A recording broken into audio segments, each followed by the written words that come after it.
What's good? What's good, everybody? Welcome back to another episode of the Urban Platform Speaks. Make sure to like and subscribe as you come into the channel. Check out the content. And with that being said, man, I mean, here comes another NBA ball player just speaking out and telling like what where he think LeBron James fall, as far as like in the history of the game. And so recently, I saw a post that came across my feed, my Facebook feed, and it was a post from let me see who posted this. NBA highlights, right? And it says Julius Erving blasts LeBron James. And it goes on to say if LeBron James hadn't tried to form super teams to win rings, he would be in my top 10 of all time. I have him at 15th place behind Scottie Pippen. Wow. So let me just break that down, right? Because he said, all right, if LeBron James hadn't tried to form super teams, he would have been in the top 10. So and I always say that had LeBron James, in my opinion, if LeBron James had stayed in Cleveland for his entire career, then I think this statement could be true. He may have only won like one or two rings in Cleveland, depending on like who he was able to get around him, as far as like other superstars.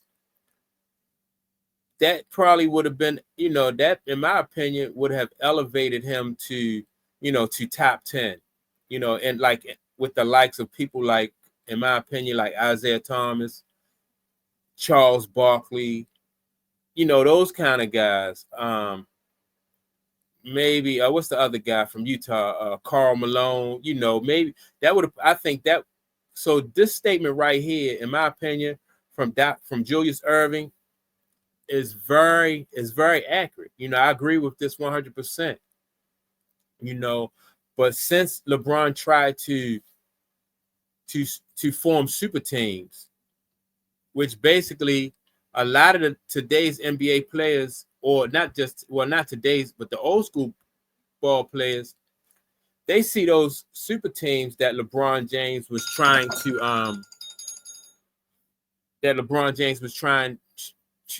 build. They see that as like a shortcut, which I agree with that too. And I think that it was a shortcut that really didn't serve LeBron James well, and so you got you got Julius Erving coming out and telling, where he, give us his opinion on where he think that LeBron James fall in the pecking order, in the NBA.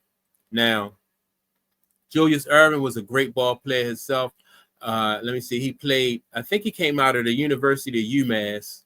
Then he played in the ABA with a team in New Jersey up until they then the Nets, the team in New Jersey, then the Nets joined the NBA. I'm not sure what year.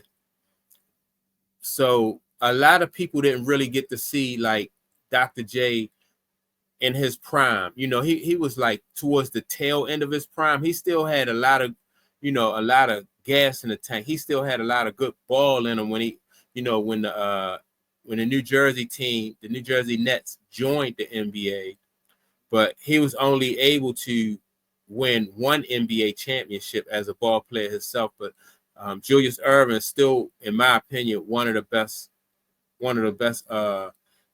basketball players to have ever done it.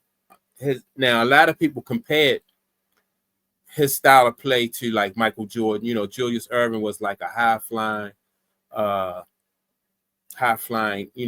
ball player with some nice dunks and everything. One of his iconic dunks was Julius Erving got a steal against the Los Angeles Lakers.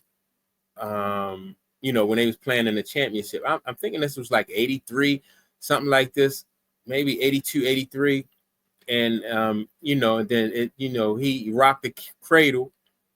He cuffed the ball, rocked the cradle, and then dunked it on Michael Cooper. That's when Michael Cooper ran under the rim, and, Julius Erving dunked on it, and then the crowd just went wild, man. I remember that. I think that was in 83.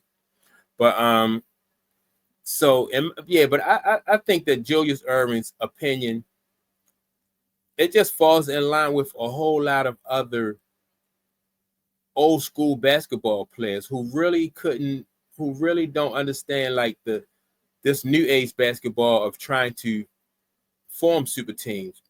You know, players basically most of the time, franchise ball players just played their entire career or the majority of their career in a city that drafted them. And, they just tried to win rings that way. It wasn't, people trying to form super teams and, and things like that. Everybody just stayed basically where they were drafted at. They played there. They tried to win rings. And so that's what it. Only time you really moved back in the day was if you were traded. If you was traded, you would move. Free agency, like I said, that was mostly for players that were not really like the franchise ball player. Like for role players, more so role players moved around so they can plug in here and plug in there. Find a team that they fit in with. But for the most part, like I said, those franchise ball players pretty much stayed put unless they got traded. For the most part, you had a few exceptions, but that's what the deal was for the most part. But yeah, let me know what you think about this statement, from Julius Erving about LeBron James being ranked behind Scottie Pippen at 15. I mean, I don't disagree. I think Julius Erving make a good point. And so, that's my take on it. With that being said, make sure to like and subscribe. Don't forget to leave a comment, and I'll check you all out in the next video. Peace.